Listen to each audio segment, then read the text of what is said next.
वास्तविकता क्या है प्रस्तुत करने के लिए पूरा प्रयास किया। सत्य कभी न पराजित होता है न परास्त होता है, वो हमेशा प्रकाशित है और प्रकाशित रहेगा। इस रिपोर्ट की चर्चा यूएन में भी होगी।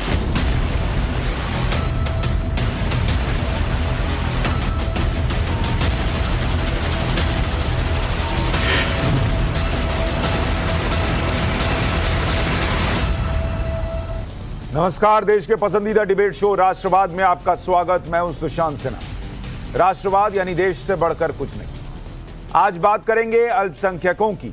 भारत में मुसलमान डरे हुए हैं, ये तो आप कई बार सुने, लेकिन क्या मुस्लिम, सिख, ईसाई, जैन, पारसी सभी के लिए भारत जन्नत है? ये आप सुनते हैं, कितनी बार सुनते हैं? भारत में अल्पसंख्यकों के नाम पर सियासत चमकाने वाले और पश्चिम के वो देश जो बात बात पर मानवाधिकारों की दुहाई देकर भारत को निशाना बनाते आए, आज उन्हें आंखें खोलकर यह शो देखना चाहिए, क्योंकि शोध संगठन सेंटर फॉर पॉलिसी एनालिसिस ने कई देशों में धार्मिक अल्पसंख्यकों को लेकर एक रिपोर्ट तैयार की। इसमें धार्मिक अल्पसंख्यकों के समावेश और व्यवहार के मामले में 110 देशों का अध्ययन किया गया और इस लिस्ट में भारत को सबसे ऊपर रखा गया। अल्पसंख्यकों को लेकर भारत के मॉडल की तारीफ की गई है। भारत के मॉडल को विविधता को बढ़ावा देने वाला बताया गया है। रिपोर्ट में भारत की तारीफ करते हुए कहा गया है कि यह मॉडल विविधता को बढ़ावा देने पर केंद्रित है। भारत के संविधान में धार्मिक अल्पसंख्यकों के सांस्कृतिक और शैक्षिक प्रचार के लिए विशेष प्रावधान है। दुनिया के किसी अन्य संविधान में धार्मिक और भाषाई अल्पसंख्यकों के प्रचार के लिए ऐसा विशेष प्रावधान नहीं। रिपोर्ट में कहा गया कि भारत एकमात्र ऐसा देश है जहां किसी भी धर्म के किसी भी संप्रदाय पर कोई प्रतिबंध नहीं है। भारत की अल्पसंख्यक नीति को गैर भेदभावपूर्ण प्रकृति के कारण संयुक्त राष्ट्र द्वारा अन्य देशों के लिए एक मॉडल के रूप में इस्तेमाल किया जा सकता है। रिपोर्ट में धार्मिक अल्पसंख्यकों के प्रति दृष्टिकोण के आधार पर रेटिंग दी गई, जिसमें भारत टॉप पर यानी नंबर 1 पर है, जबकि अमेरिका 5वें पायदान पर है, नेपाल 39वें, रूस 52वें रैंक पर है, चीन 90वें रैंक पर है। इसके अलावा बांग्लादेश का रैंक 99 है, पाकिस्तान 104 पर है और अफगानिस्तान 105वें नंबर पर। इस रिपोर्ट के सामने आने के बाद माइनॉरिटीज पर सियासत करने वाले चुप। पश्चिमी देशों के लिए भी एक सबक है जो भारत के खिलाफ प्रोपेगेंडा चलाते हैं। ग्लोबल माइनॉरिटी रिपोर्ट पर कौन क्या बोल रहा है, एक बार वो सुन लेते हैं, फिर आगे की बात।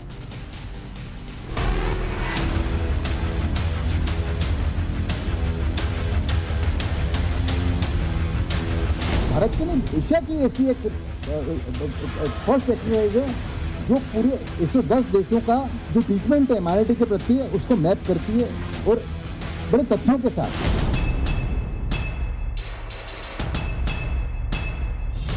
दुनिया के सामने वास्तविकता क्या है प्रस्तुत करने के लिए पूरा प्रयास किया। अभी तक हम लोग देख रहे केवल कुछ so called developed countries, mostly western countries, वो लोग दुनिया को पाठ पढ़ाते, अपने अंदर क्या हो रहा है वो देखते नहीं, देखे तो भी जानबूझकर उसको छोड़ दिया।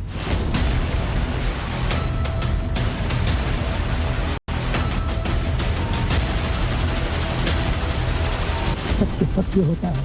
सत्य उद्घाटित होता है। सूर्य के सामने बादल आते हैं, लगता है कि छुप गया, चला गया, गया, लेकिन सत्य कभी न पराजित होता है न परास्त होता है, वो हमेशा प्रकाशित है और प्रकाशित रहेगा। आज उसी सत्य को प्रकाशित करने के लिए आदरणीय दादी आपने जो प्रयास किया है, एक नया इतिहास रच रहे हैं। इस रिपोर्ट की चर्चा यूएन में भी होगी, उन संस्थानों में भी होगी जहां इस तरह की रिपोर्ट बनाई जाती है। ऐसे में राष्ट्रवाद में आज के सवाल कि हिंदुस्तान में मुसलमान डरा हुआ है या माइनॉरिटी के लिए जन्नत है भारत? माइनॉरिटी के नाम पर एजेंडा चलाने वाले क्या एक्सपोज हुए हैं इस रिपोर्ट के बाद? अल्पसंख्यकों का रोना रोने वाले अब क्या कहेंगे? मानवाधिकार की दुहाई देने वाले पश्चिमी देश इस पर क्या कहेंगे? चर्चा करने के लिए प्रोफेसर कपिल कुमार इतिहासकार हमारे साथ जुड़ रहे हैं, मुफ्ती वजाहत कासमी इस्लामिक स्कॉलर हमारे साथ हैं, आचार्य लोकेश मुनि जैन धर्मगुरु हमारे साथ जुड़ रहे हैं, गुरुचरण सिंह गेल राष्ट्रीय सिख संघ से हमारे साथ हैं, doctor Shoaib Jamai Indian Muslim Foundation से हमारे साथ जुड़ रहे हैं, पास्टर एम जुबलीन प्रवक्ता हैं राष्ट्रीय मसीही संघ के, वो भी जुड़ रहे हैं, और अतीकुर रहमान इस्लामिक स्कॉलर हमारे साथ जुड़ रहे हैं। आप सभी का बहुत बहुत स्वागत। और मैंने कोशिश की है कि इस देश में जो सारे माइनॉरिटीज हैं उनका प्रतिनिधित्व करने वाले लोग यहां पर हों। हालांकि इस देश में सरकारें ऐसी भी रही हैं जो सिर्फ मुसलमानों को ही माइनॉरिटीज मानती हैं, लेकिन इस शो में ऐसा नहीं है। तो हमने सबको निमंत्रण दिया, सबकी राय समझ में आएगी। आचार्य लोकेश मुनि जी से शुरू करता हूं। सर, आपके हिसाब से कि क्या अल्पसंख्यकों के लिए भारत जन्नत है जी, या यहां उन्हें डराया जाता है, हिंदू राष्ट्र बन जाएगा, ऐसी जो बातें आती हैं वो आपको भी दिखती हैं? इस रिपोर्ट में जो बातें हैं उस पर आपको कितना यकीन हो रहा है, कितनी सही लग रही है वो?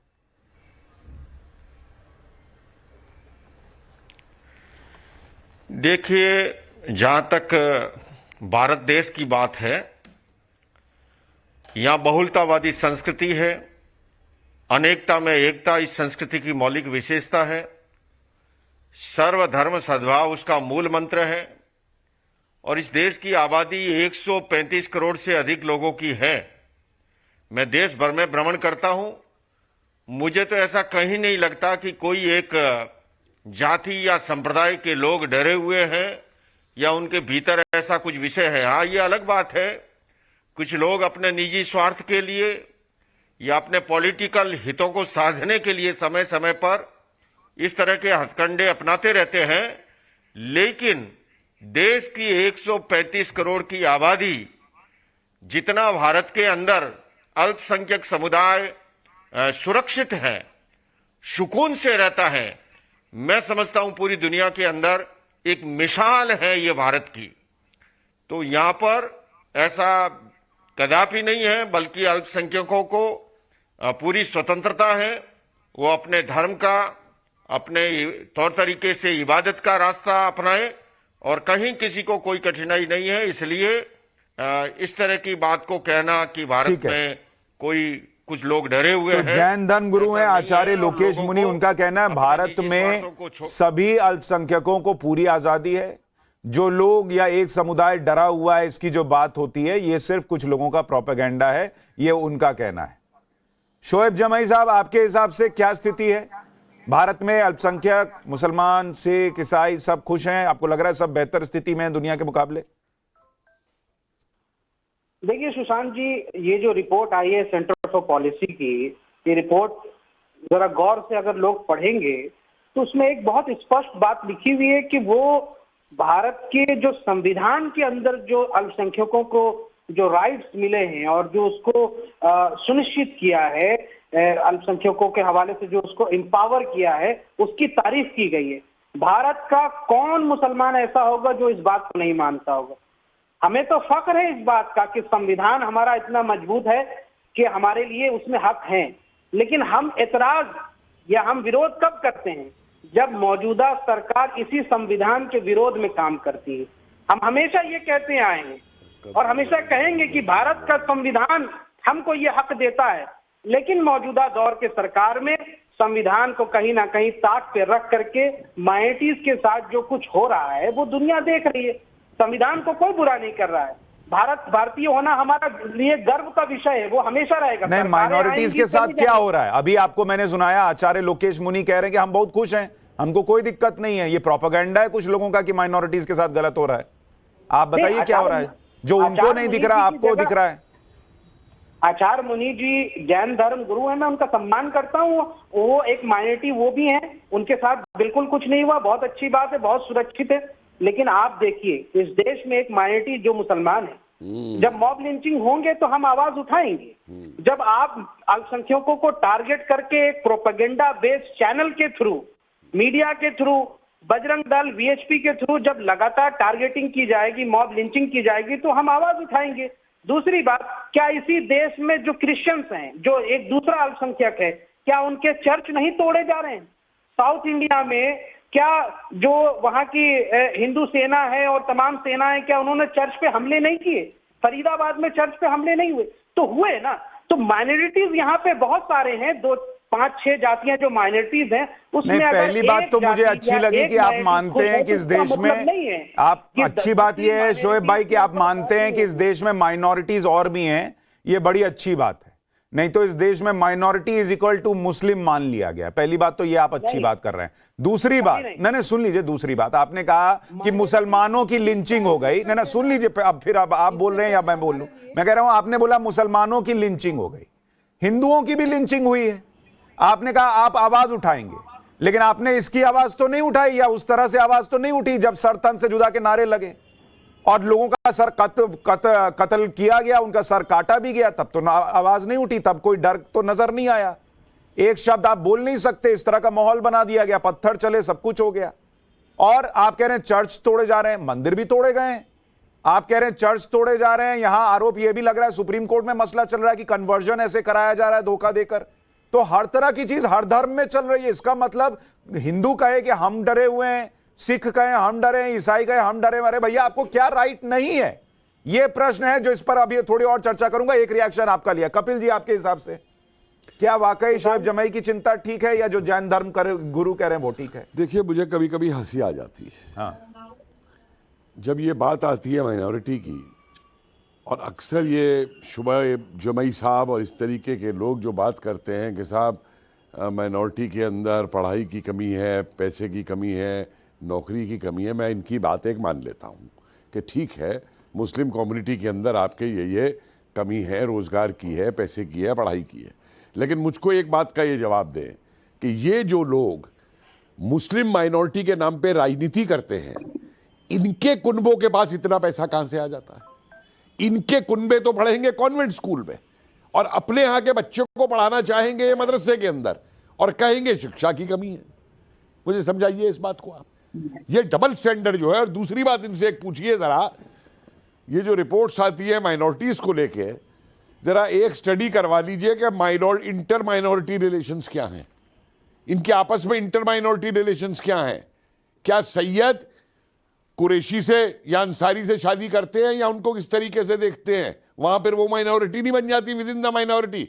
और एक अंतिम सवाल आपसे कहूंगा, संविधान की बात ये करते हैं माइनॉरिटी के ऊपर, मुझे बताइए, हमारे यहां संविधान के हिसाब से एसटी, एससी, ओबीसी और अब इकोनॉमिक वीकर सेक्शन, इन चारों को संविधान के हिसाब से रिजर्वेशन मिला हुआ है।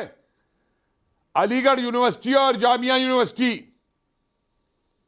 ये दोनों सेंट्रल यूनिवर्सिटीज होते हुए संविधान के इस पहलू को वहां पे अपॉइंटमेंट के अंदर और वहां पे एडमिशन के अंदर लागू क्यों नहीं करते? मुझे कोई जवाब दे दे। फिर ये बात करते हैं हम संविधान का गुणगान कर रहे हैं। तो आपके हिसाब से माइनॉरिटीज में कोई दिक्कत नहीं है देश के अंदर? देखिए, दिक्कत हर धर्म में है। हर धर्म में ना, वही जो दिक्कत इनकी माइनॉरिटी के अंदर है गरीबी की, वो हिंदुओं के अंदर भी है। हाँ। रोजगार की हिंदुओं के अंदर भी है। ठीक है, किसमें नहीं है मुझे बताइए। मतलब किसी एक को टारगेट नहीं कर रहे हैं, ये पूछ रहा हूं मैं। किसी एक को टारगेट किया जा रहा है? कोई टारगेट नहीं किया जा रहा है। ये टारगेट करना इनकी राजनीति है और इस राजनीति के ऊपर ये फलते फूलते। अगर आप इनको इसके लिए यहां पे बिठाते नहीं डिबेट में ला करके, तो इनकी राजनीति कैसे चलेगी? वजाहत कासमी, आपके हिसाब से किसी को माइनॉरिटीज में जब चर्चा कर रहा हूं, नहीं एक मिनट रुक जाइए, सबका इनिशियल रिमार्क हो जाए। शोएब जमई, एक रिमार्क सबका, उसके बाद आपको मौका दूंगा। क्या माइनॉरिटीज में किसी एक को टारगेट किया जा रहा है भारत के अंदर, या सबके लिए बराबर स्थिति आपको दिख रही है? वजाहत कासमी।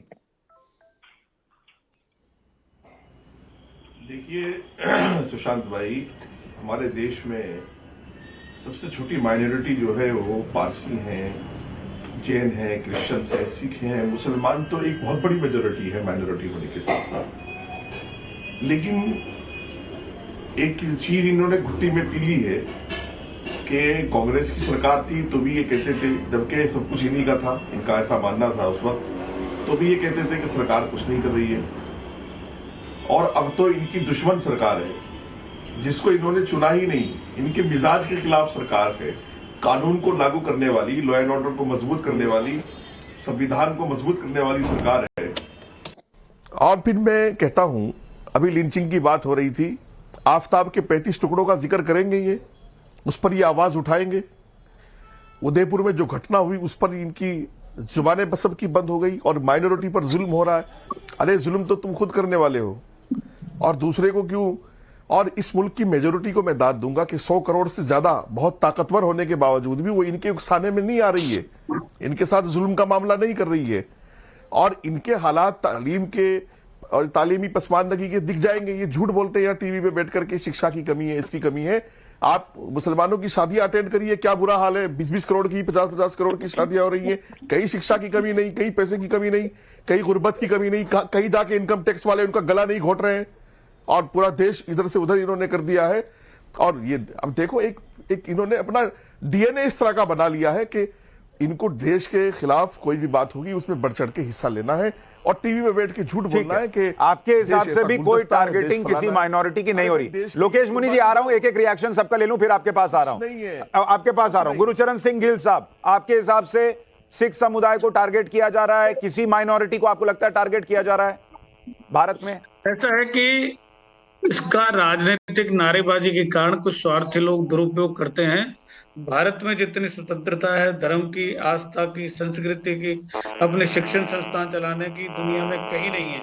और ये आज नहीं, मैं थोड़ा बैक में जाना चाहूंगा। वस्तुतः देखा जाए तो माइनॉरिटी का संबंध धर्म से था ही नहीं। सबसे पहले प्रथम विश्व युद्ध के बाद जब लीग एंड नेशन में बात आई थी, तब राष्ट्रीयता की बात आई थी, क्योंकि जो यूरोप के राज्य ज्योग्राफिकली थोड़े से बट गए थे, एक राज्य का हिस्सा राष्ट्र समझ देश समझे दूसरे से में चला गया। इसके कारण वहां पर राष्ट्रीयता से माइनॉरिटी शब्द जुड़ा हुआ था, धर्म से नहीं आया था। और इसके बाद में आपको बताऊं, जब अपनी कॉन्स्टिट्यूएंट असेंबली की डिबेट हुई थी, उसमें खुद मुस्लिम लीग ने कहा था कि विषय माइनॉरिटी का आया था। मुस्लिम लीग के प्रतिनिधि ने कहा था अब देश आजाद हो गया, यहाँ पर कोई भी अल्पसंख्यक नहीं है। लेकिन अल्पसंख्यक की राजनीति अपनाकर 1995 में माइनॉरिटी का कमीशन का प्रावधान करना पड़ा। उसमें तो संविधान में तो ये नहीं जोड़ा गया था, जोड़ा गया 1992 के अंदर ये जोड़ा गया। मेरा कहना ये था कि असल में क्या है, मैं सभी से जो अल्पसंख्यक कहे जाते हैं उनको दो बातें मैं कहना चाहूंगा। नंबर एक तो यह है कि जो बहुसंख्यक समाज है उसके साथ हमने संवाद, रेपो और व्यवहार को अच्छा बना के रखना चाहिए, ये हमारा भी दायित्व है। हम केवल हमें कभी तंग किया जा रहा है, हम अब ये खतरे नारे लगाकर कुछ लोग लगाते हैं और भोले भाले लोग उसके शिकार हो जाते हैं और घटनाएं व्यक्तिगत होती हैं, लेकिन उसको धर्म से जोड़ दिया जाता है। इसलिए धर्म से नहीं जोड़ना चाहिए। मेरा सोचना है कि जितना सम्मान कहने की जरूरत नहीं है, सिखों का भारत में है, किसी का नहीं है, मतलब उल्टा ज्यादा है। क्यों? क्योंकि सिखों की जो कुर्बानी है इस देश की संस्कृति और अध्यात्म को बचाने के लिए, उसके कारण आम आदमी के मन में डीएनए में चला रहा है कि भाई ये लोग वो थे जो उस समय खड़े थे धर्म की रक्षा के लिए। सही बात है। और आप देखिए गुरुद्वारों में जो सेवा होती है उसकी चर्चा देश भर में होती है कि भाई करोड़पति आदमी भी होगा और वहां गुरुद्वारे में जो है वो बर्तन साफ करता मिल जाएगा, जूते उठाकर रखता मिल जाएगा। ऐसा सेवा भाव जो है वो सबको सीखना चाहिए, ये बातें होती हैं। पास्टर जुबलिन, आपके हिसाब से ईसाइयों की टारगेटिंग हो रही है क्या इस देश में, या किसी और अल्पसंख्यक की टारगेटिंग हो रही है, या आप इस रिपोर्ट से सहमत हैं कि अल्पसंख्यकों के लिए भारत से अच्छी जगह नहीं है? देखिए, मेरा तो सबसे पहले ये कहूंगा कि हमारा देश बहुत अच्छा है और ये बहुत अल्पसंख्यक के लिए बहुत बेहतर देश है। लेकिन रह गई इस सवाल इस रिपोर्ट के बारे में, तो इसमें थोड़ा सा ये मैं बोलना चाहूंगा, इसके जो लेखक हैं जिन्होंने ये लिखा है, रिपोर्ट तैयार किया है, वो दुर्गानंद झा साहब हैं जो सीपीए के चेयरमैन हैं। उनका अगर देखेंगे बैकग्राउंड, तो पिछला बैकग्राउंड उनका एक हिंदुत्व से जुड़ा हुआ है और वो कहीं न कहीं सरकार के पार्ट रहे हैं और अभी भी है सरकार के पार्ट। तो एक तरीके से उन्होंने जो हमारे देश में अल्पसंख्यक पर, क्रिश्चियनों पर, उनकी इंस्टीट्यूशन पर जो हमले हो रहे हैं और जो अटैक हुए हैं, चर्च तोड़े गए हैं, पास्टरों को जेल में डाला गया, हजारों एफआईआर दर्ज हो चुके हैं, तो इसको ढांपने के लिए, उसको लिपापोती करने के लिए रिपोर्ट तैयार किया गया है, उसमें अपनी बुराइयों को छिपाने के लिए, और कुछ नहीं है। लेकिन तो देश हमारा बढ़िया है, हो रही है, आप मानते हैं? 100% हो रही है, एकदम हो रही है।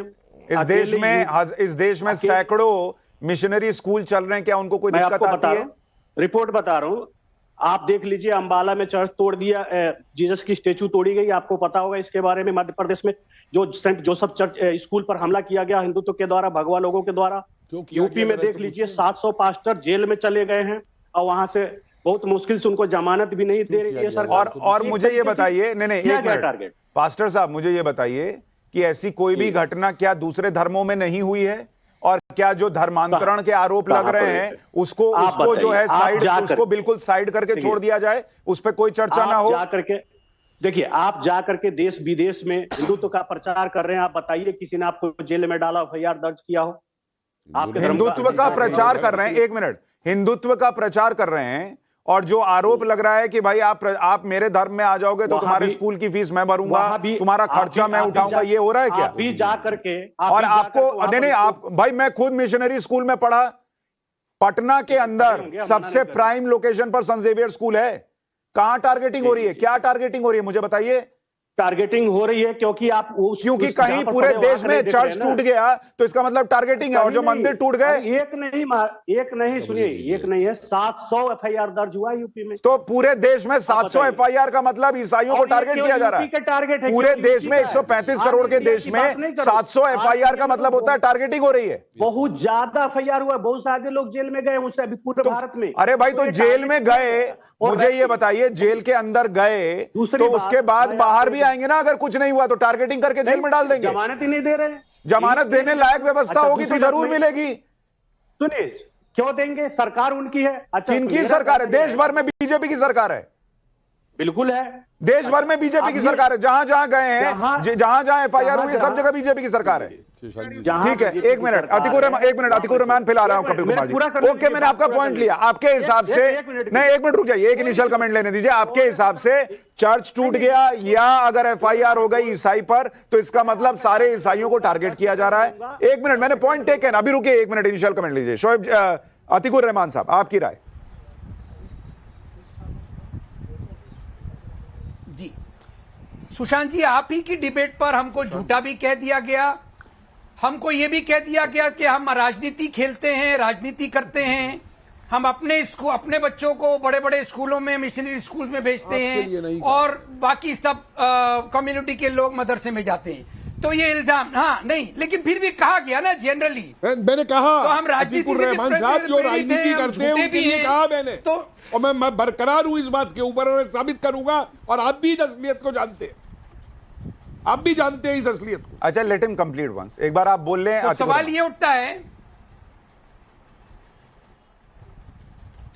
उठता है कि राजनीति कौन कर रहा है, क्या हम कर रहे हैं या कौन, जो भी बोलने वाला है कौन कर रहा है। दूसरी बात, अगर माइनॉरिटी स्टेटस की आप बात कर रहे हैं, माइनॉरिटी के ऊपर एक रिपोर्ट आई है उसकी बात कर रहे हैं, तो आप माइनॉरिटीज का रिप्रेजेंटेशन देख लीजिए, गवर्नमेंट इंस्टीट्यूशन में देख लीजिए, जुडिशरी में, पुलिस में देख लीजिए, सिविल सर्विसेज में देख लीजिए, मेडिसिन में देख लीजिए, कोऑपरेटिव सेक्टर में देख लीजिए, साचर कमेटी की रिपोर्ट देख लीजिए, जितनी भी रिपोर्ट आज तक आई है देख लीजिए।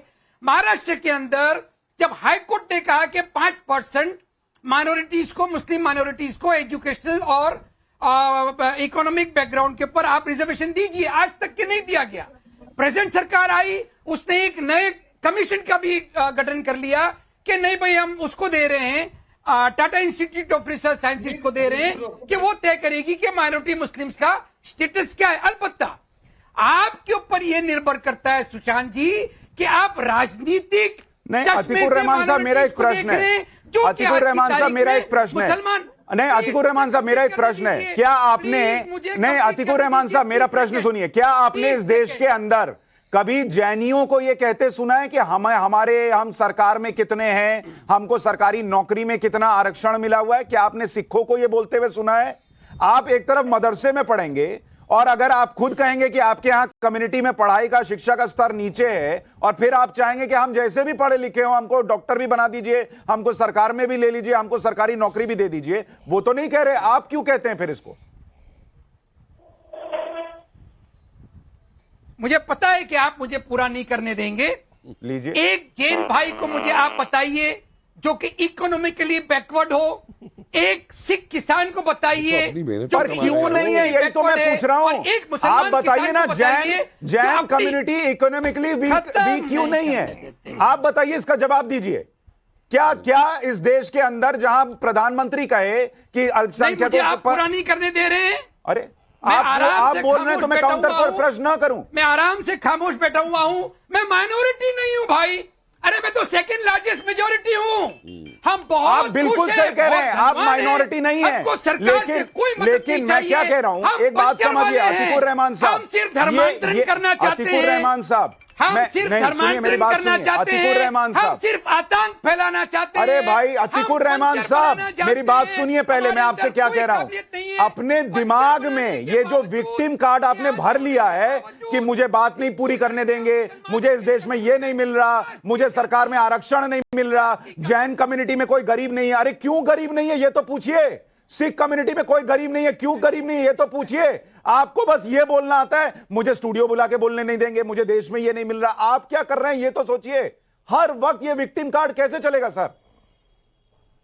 भाई हमारी शिकायतों का कोई मायने नहीं है। मुसलमान अगर आप हैं तो आप शिकायत नहीं कर सकते हैं, अपनी सरकार से उम्मीद मैं नहीं, इसमें एक बात क्योंकि जोड़ना चाहता हम हूं माइनॉरिटी कि हम नहीं है, अपने सेकंड संविधान के लार्जेस्ट तहत बात मेजॉरिटी कर है रहे भाई। बहुत हमारे अच्छी बात, संविधान में धर्म बहुत सेकंड अच्छी बात। लार्जेस्ट ठीक, मेजॉरिटी एक है काम हम। कीजिए, एक हम मिनट, जिहादी हैं, एक हम मिनट नहीं सुनिए। हैं। नौकरियों में हमारा अरे भाई सुनिए, हेलो, करना चाहते हैं। एक मिनट। हम अतीकुर सिर्फ रहमान पंचर साहब, बनाने की अतीकुर रहमान साहब, ये आपको लगता है कि सब आपको जिहादी मानते हैं, आतंकी मानते हैं, आपको कोई बोलने नहीं देना चाहता, तो आपको यहां डिबेट में बुलाया भी नहीं जाता, आपको पूरे सम्मान से बुलाया जाता है। कोई डिबेट में अपमान करता है, मैं आपके लिए 4 बार कम से कम लड़ चुका हूं डिबेट में, लेकिन आप लोग ये बोलते हैं तो दुख होता है। और यही इस देश का दुख है कि इस देश में और किसी को माइनॉरिटी में ये दुख नहीं होता, लेकिन आप लोगों को हमेशा लगता रहता है। अब कपिल जी बोले, फिर मुनि जी आपके पास आ रहा हूं, फिर सर आपके पास आ रहा हूं। कपिल जी छोटे में जवाब दीजिए। सर मैं समझ लिया, मैं आपको संतुष्ट नहीं कर सकता सर। ये देश आपको 70 साल में संतुष्ट नहीं कर पाया, मैं क्या संतुष्ट करूंगा आपको 60 मिनट के डिबेट में? मैं नहीं संतुष्ट कर सकता सर। आप लोग हमेशा रोते रहिए, बोलिए। अरे आपको पूरा 1 घंटा भी बोलने दूंगा तब भी आप रोते हुए जाएंगे कि मुझे नहीं बोलने दिया। बोलिए कपिल जी। देखिए, सबसे पहले तो ये जो ईसाई धर्म के आपके प्रवक्ता बोल रहे थे, श्रीमान जी मुझे ये बताइए, दुनिया के कौन से देश के अंदर ये स्वतंत्रता मिली हुई है आपको कि हर इतवार को आप गाड़ियां भर भर के ले जाएं और उनका धर्मांतरण करवाएं और उनसे कहें कि धर्मांतरण को छुपा के रखिए, नहीं तो आपको रिजर्वेशन का बेनिफिट नहीं मिलेगा? कहिए तो सबूत दूं आपको। चलिए मेरे साथ, कौन सा धर्मांतरण ये कहता है? अरे सुनिए, बेकार की बात मत करिए, मुझे बोलने दीजिए। असलियत आप नहीं चाह पाएंगे और आप ये मुस्लिम कम्युनिटी में नहीं कर सकते, क्योंकि वहां आपको जवाब मिल जाएगा। आप सिर्फ एससी को ढूंढते हैं करने के लिए, वहां आपको जवाब मिल जाएगा, वहां आप नहीं जा सकते। दूसरा सुनिए, आप कहते हैं हम सब धर्मों का आदर करते हैं। भाई सब धर्मों का आदर करते हो तो फिर दूसरे धर्मों के लोगों को परिवर्तित क्यों करते हो अपने धर्म के अंदर? और वो भी लालच देके कि इतना पास हो तो तुम्हें नौकरी दिलवा देंगे, प्लॉट काट के दिलवा देंगे, विदेश भेज देंगे नौकरी के लिए। असलियत किसी से छुपी नहीं है, फालतू मत बनाइए। और जो ये आप दूसरी बात कह रहे हैं, अरे आपके मिशनरियों ने सन 47 से पूरे नॉर्थ ईस्ट के अंदर यह फैलाया था कि भारत की यूनियन में ज्वाइन मत करो।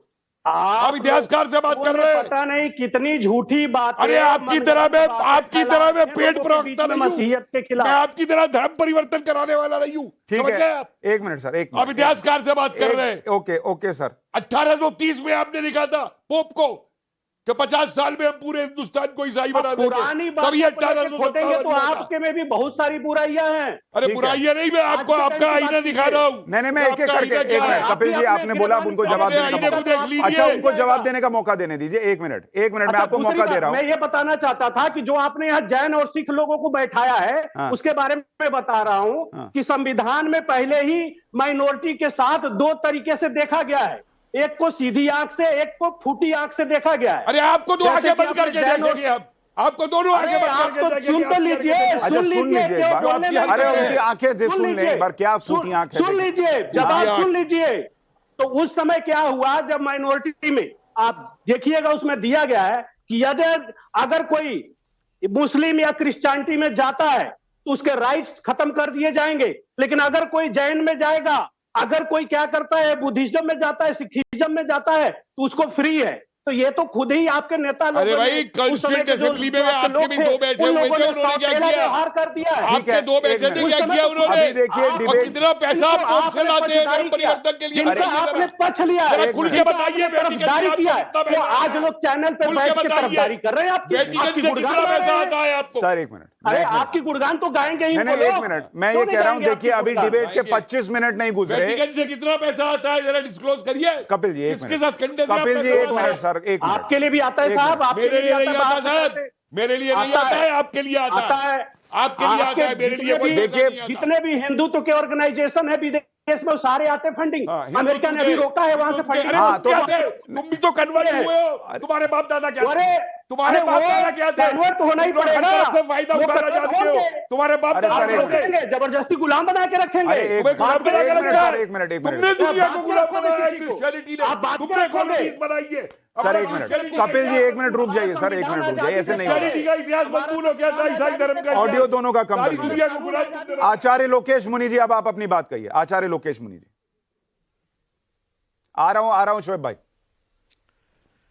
नहीं, अभी जो ये कहा जा रहा है गरीबी या शिक्षा के स्तर की, तो मैं बहुत ही मधुरता से कहना चाहूंगा, जैन समाज के लिए कहा गया कि वो संपन्न है, शिक्षित है, तो उसका एक बड़ा कारण है कि उन्होंने हमेशा क्वालिटी पे ध्यान दिया है, क्वांटिटी पे नहीं गए हैं वो। आज जैनों की जन्म दर को आप देखिएगा, है ना, वो एक तरफ आप रोना रो रहे हैं शिक्षा का और गरीबी का, दूसरी तरफ आप अनाप शनाप जो है पैदा किए जा रहे हैं। तो भला अपनी क्षमताओं को भी तो देखना चाहिए ना, और कभी भी क्वांटिटी की बजाय क्वालिटी पे ध्यान देना चाहिए। और ऐसा नहीं है कि जैन समाज में गरीब नहीं है, जैन समाज में भी आप जाइए महाराष्ट्र में, कर्नाटक में, तमिलनाडु में और प्रदेशों के अंदर, लेकिन जैन समाज अपने कमजोर भाइयों को समर्थ बनाने के लिए भी प्रयास करता है ना, और दूसरे में वो अपना शिक्षा के स्तर को ऊंचा उठाए रखना चाहता है, मितव्ययी है, व्यसन मुक्त है, उसकी संपन्नता के पीछे के मूलभूत कारण उस पर ध्यान देना चाहिए। इसलिए मैं तो अपील करूंगा कि हमेशा क्वालिटी पे ध्यान दे क्वांटिटी की बजाय, तो निश्चित रूप से वो उनके लिए से भी भला होगा, ठीक है, और उनकी आने वाली पीढ़ियों के लिए भी भला होगा। गिल साहब, मैं आपके पास आ रहा हूं, उससे पहले एक बार शोएब जमई के पास। शोएब जमई, आचार्य लोकेश मुनि जी कह रहे हैं, एक तो जैन समुदाय जो है वो संपन्न इसलिए है कि जितना हम पाल सकते हैं उतने ही बच्चे पैदा कर रहे हैं और उनको क्वालिटी एजुकेशन और चीजें दे रहे हैं। अगर आप लगातार बच्चे पैदा करेंगे और उस पर कंट्रोल नहीं करेंगे और गरीब भी हैं तो और गरीबी बढ़ेगी। दूसरा, वो ये कह रहे हैं कि हम जो है वो एक लाइफस्टाइल फॉलो कर रहे हैं जिसकी वजह से वो चीजें हो रही हैं, सरकार के ऊपर डिपेंडेंट कम है, इसलिए भी ये चीजें हो रही हैं। जी सुशांत जी, मुझे थोड़ा सा वक्त दीजिएगा, 2 मिनट 2-2.5 मिनट, क्योंकि बहुत देर के बाद हम आए। देखिए, पहले तो मुझे लग रहा था कि भाई मैं ही मुसलमान माइनॉरिटी खतरे में है, लेकिन इस डिबेट के बाद ऐसा लग रहा है कि ईसाई भी खतरे में है, जो दूसरा माइनॉरिटी है। जिस तरीके से बहुसंख्यक ने इस डिबेट में दोनों माइनॉरिटी को जिस तरीके से दबाने की कोशिश की है, इससे ऐसा अंदाजा लगता है। और आपका तो चैनल इंटरनेशनल है, दुनिया देख रही है।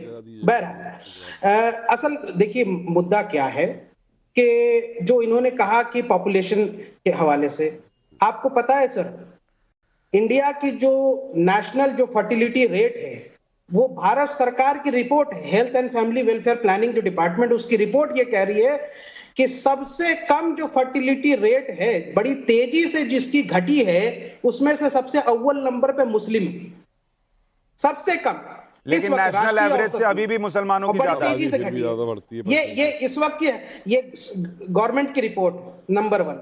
नंबर 2 कि किसने कहा कि हमारी चिंता जो है आपसे, हम कोई नौकरी मांग रहे हैं, पैसा मांग रहे हैं या ये मांग रहे हैं, हम आपसे कुछ नहीं मांग रहे हैं। पहले से सेल्फ रिलायंट हैं, सब सेल्फ रिलायंट रहेंगे। हम आपसे सिर्फ मांग रहे हैं सुरक्षा का भाव। अब यहाँ चिंता, सारी पूरी दुनिया की रिपोर्ट की चिंता सिर्फ इसी बात पर रहती है कि जो अल्पसंख्यकों में जो सुरक्षा के, जो असुरक्षा के भाव जो आए हैं, चाहे वो ईसाई अल्पसंख्यक हो या मुस्लिम अल्पसंख्यक हो, ये खत्म हो जाए। आज सरकार से हमारा मुतालबा इस रिजीम से सिर्फ यही है कि मुसलमान सेफ फील करे, क्रिश्चियन सेफ फील करे।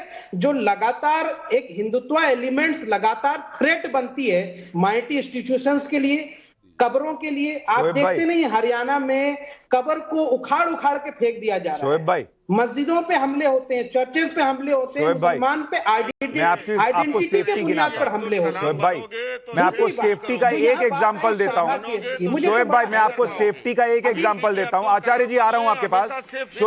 आचार्य जी, आ रहा हूं आपके पास। शोएब जो, मैं एक छोटा सा एग्जांपल देता हूं।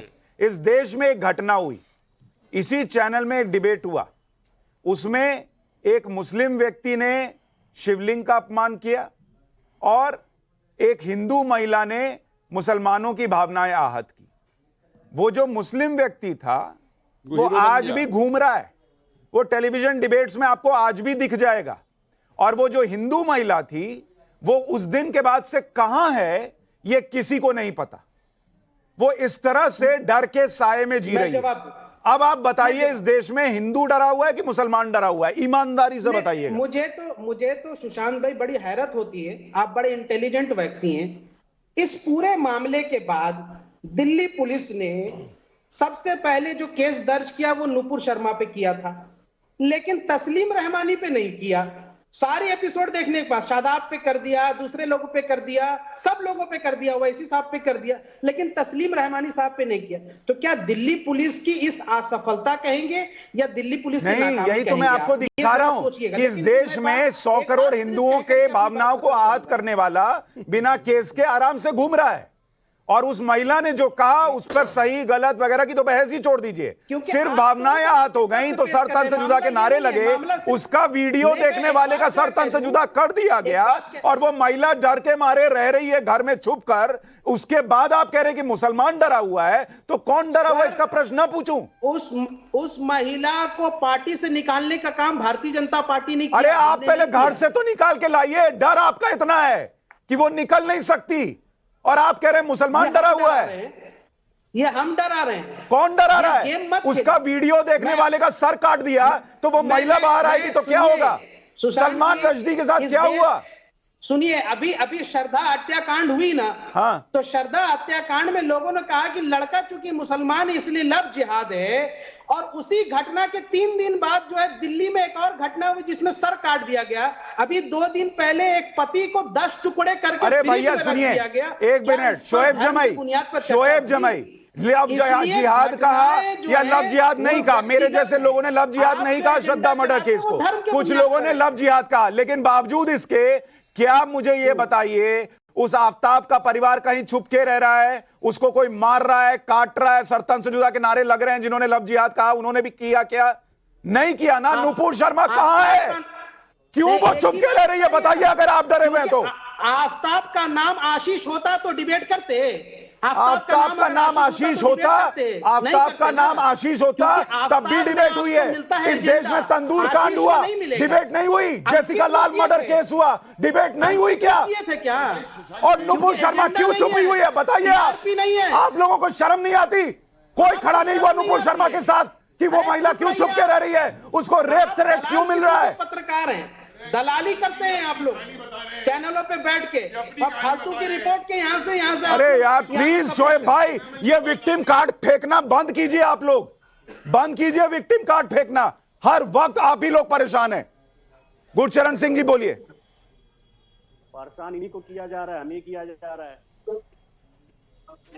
गुरचरण जी बोलिए। गुरचरण गिल जी। हेलो, हाँ सर बोलिए, अब आपकी आवाज आ रही है।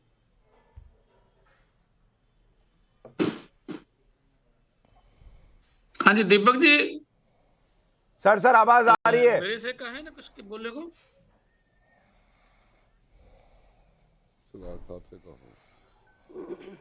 गिल साहब मैं आपको ऑडियो ठीक कराता हूं, अभी नहीं आ रही है, मैं आपका ऑडियो ठीक कराता हूं, दीपक को बोलता हूं ठीक कराएगा। मुफ्ती साहब बोलिए, मुफ्ती वजाहत कासमी। देखिए सुशांत भाई, मेरा ये आखिरी कमेंट है चूंकि मुझे नमाज के लिए चले जाना है। और मैं कहूंगा कि जैसा कि अभी एक हमारे ईसाई धर्म गुरु बोल रहे थे और हमारे कपिल भाई ने बात रखी धर्मांतरण की, पूरे देश में बहुत ही ईसाई मिशनरी ने बहुत तेजी के साथ धर्मांतरण कराया है। गुर्बत का फायदा, नादारी का फायदा, मुफलिसी का फायदा उठा करके। और जो एफआईआर की बात हो रही थी कि 700 एफआईआर हैं, 1400 हैं, 2100 जितनी भी हैं, वो अपराध के खिलाफ है, ना ईसाइयों के खिलाफ है, ना मुसलमानों के खिलाफ है। और अभी शोएब जामी साहब बात कर रहे थे, शोएब जामी साहब के साथ 50 डिबेट हमारी भी हो चुकी है तकरीबन। इस मुल्क में सरतन से जुदा होता रहा, नारे भी लगते रहे और प्रैक्टिकली भी लोग सरतन से जुदा करते रहे, लेकिन ये लोग टीवी पर आकर घुमा घुमा करके बात करते थे। आपने एक बहुत अच्छा जुमला कहा है, बस उसी जुमले पर बात खत्म हो जानी चाहिए कि 70 साल में देश इनको संतुष्ट नहीं कर पाया, तो 70 मिनट की डिबेट में हम लोग इनको संतुष्ट नहीं कर पाएंगे। जब तक मुसलमान इस देश का इस तरह की लीडरशिप को नहीं समझेगा, जो हर हाल में देश के खिलाफ खड़ी है, जो हर हाल में सिस्टम के खिलाफ खड़ी है, हर हाल में देश की सरकारों के खिलाफ खड़ी है और मुसलमानों को लड़ा रही है, और वही यही यहां बैठ करके शिकवे कर रहे हैं कि हम नौकरियों में नहीं है, हम वहां नहीं है, हम यहां नहीं है, वही शिकायतें कर रही है। और तुम शिक्षा के संस्थान देखो, जेएनयू को, ईसाइयों को सरकार ने शिक्षा नहीं दी है, जो तुम सरकार से भीख मांग रहे हो। मोहल्ले के मोहल्ले बसा करके, गांव के गांव बसा करके, इस्लाम के नाम पर इतने बच्चे पैदा करके कहां कौन सी शिक्षा लेना चाहते हो?